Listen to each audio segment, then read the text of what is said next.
रमा बहन, फितरत से लालची और मक्कार। 2 बेटे थे, लेकिन दोनों के बीच 2 आंखें थी रमा बहन की। कारण थी बड़े की कमाई और छोटे की बुरी किस्मत। माँ जी, खाना लगा दिया है, खाना खा लीजिए ना, क्योंकि फिर मुझे इनके लिए कपड़े लेने बाजार जाना है। कल ही ऑफिस के काम से अमेरिका जा रहे हैं, वहाँ पहनने के लिए सर्दी के कपड़े लेने होंगे ना। क्या कहा? राम अमेरिका जा रहा है? इतनी बड़ी बात उसने मुझे नहीं बताई, क्यों? अरे माँ, अभी अभी तो फोन आया है, मीटिंग में अभी उन्हीं का नाम आया, तो कल की टिकट भी हो गई और उन्होंने कहा भी कि माँ को जरूर बता देना। अरे वाह भाभी, क्या किस्मत है भैया की, आज दिल्ली कल अमेरिका। अरे चुप कर मनहूस, कहीं टोक ना लगा देना मेरे बेटे को। जरा अपने पति को भी बोल कुछ काम धंधा करे, सारा दिन न जाने क्या क्या करता रहता है घर में बैठकर। अब अच्छा छोटी, तैयार हो जा, साथ चलेंगे बाजार। और हाँ, तो वो साड़ी भी ले लेना जिसकी चूड़ियां लेनी थी ना तुझे। छोटी, जिसका मूड सास की बात से दुखी था, अब जेठानी की बात से खुश हो जाता है। वो चहक उठती है। हाँ हाँ भाभी, मैं अभी ले आती हूँ। वो वहाँ से चली जाती है। अरे क्यों सर चढ़ा रखा है इसे? करते क्या है ये लोग घर के लिए? सिर्फ मुफ्त में बैठकर रोटियां तोड़ रहे हैं। माँ, अब छोटी को ऐसा मत कहे ना, उसकी क्या गलती है? झूठ बोलकर आपने उसकी शादी करवाई, वरना सुंदर और बड़े घर की बेटी थी। क्या उसकी शादी किसी अच्छे लड़के से ना हो जाती? अरे क्या झूठ बोला? बस यही ना कि लड़का कोई नशा नहीं करता और लाखों की नौकरी है। कोई बात नहीं, लड़का दिखने में तो सुंदर ही है ना, वही तो देखा इन लोगों ने भी। खैर, देवरानी और जेठानी दोनों बाजार जाती है, जहाँ देवरानी बार बार साड़ी के पल्लू से अपनी बाजू का दाग छुपाने की कोशिश करती है। अरे क्या छुपा रही हो छोटी, दिखाओ मुझे। नहीं नहीं दीदी, कुछ नहीं, वो दरवाजे से चोट लग गई थी ना, तो लाल पड़ गया है। नहीं नहीं, ये दाग दरवाजे का नहीं है। देवर जी ने फिर पिटाई की ना तेरी?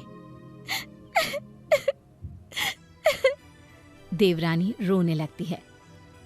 दीदी, क्या गलती थी मेरी, मैंने क्या गलत किया?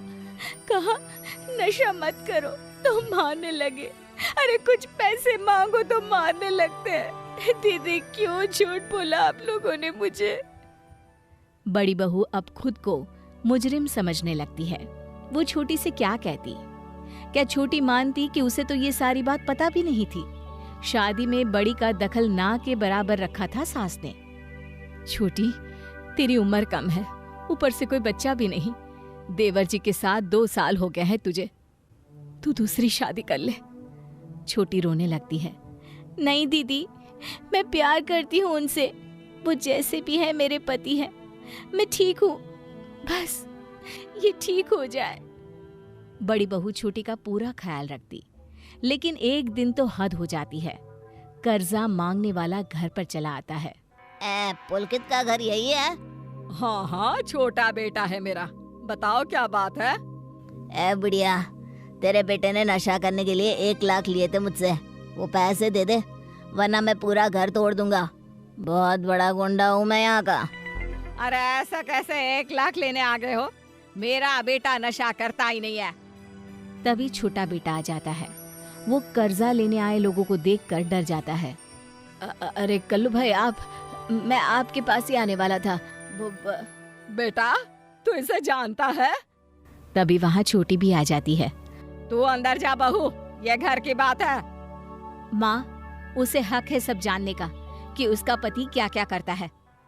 भाभी, आप ज्यादा बीच में मत पड़ो। 4 पैसे भैया क्या कमाते हैं, आप कुछ ज्यादा ही नाक घुसेड़ने लगी हो। ये मेरा कर्जा है, मैं निपटा दूंगा। अरे ये फैमिली ड्रामा मेरे जाने के बाद में करना, मेरे पैसे दो, फिर खेलना ये कहानी घर घर की। माँ, ये कंगन जो तूने पहने है ना, दे दे इसे। वैसे भी मेरे ससुराल वालों ने तो दिए थे तुझे। अरे नहीं नहीं, मैं कुछ नहीं दूंगी। क्यों दे दूं?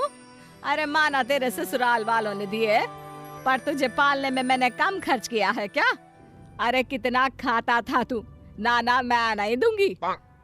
देख, अब तुझे कितना मारता हूँ मैं, तब अपने आप तेरे घर वाले पैसा देंगे।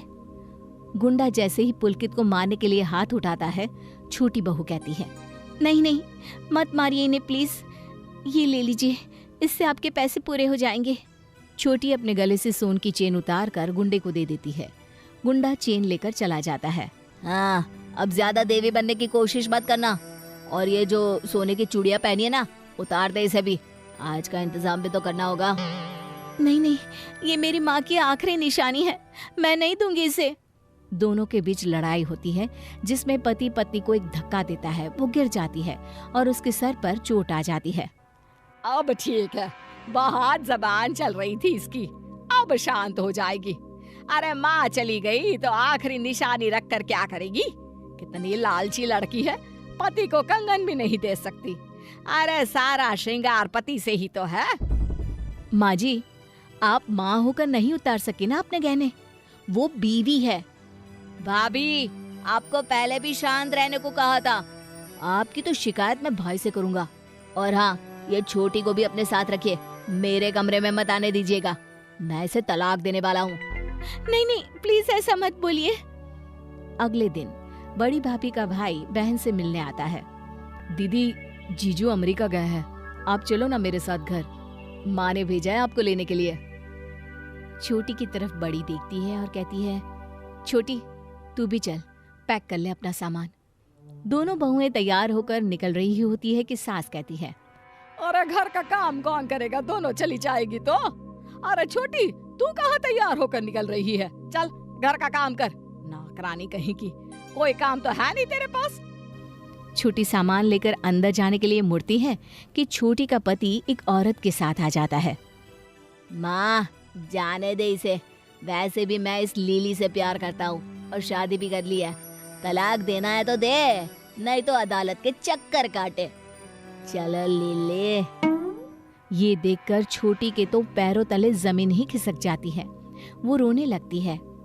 तभी बड़ी बहू का भाई कहता है, तुम जानते नहीं हो भैया, बिना पहली बीवी को तलाक दिए दूसरी शादी करके तुमने कितनी बड़ी गलती की है, अब तो तुम्हें जेल हो जाएगी।